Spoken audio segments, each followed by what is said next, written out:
আসসালামু আলাইকুম দর্শক। এই মুহূর্তে দেখতেছেন কি যে আমার এই যে একটা বেগুন ধানের ক্ষেত আছে দেখেন। এই যে একদম বেগুন ধানের ক্ষেত। ঠিক আছে? আর এইদিকে রাখছি তোমার আপনার যে পর্বত জিরা ধান আছে না? এই ধান সুগন্ধি অ্যা জাতীয় বাত যেটা খাওয়া হয় এইটাই। ঠিক আছে?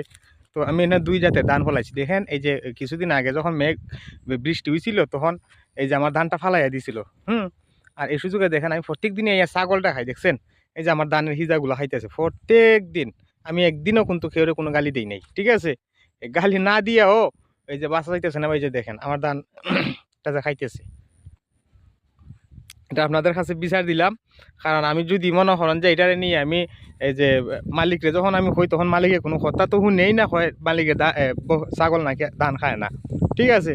তো খায় না তো এটা কি করতেছে দেখেন আমার হিজাগুলা ধানের যে হিজা আছে না এই হিজাগুলা খাইতেছে। আমি আপনাদের কাছে বিচার দিলাম। আর এই মুহূর্তে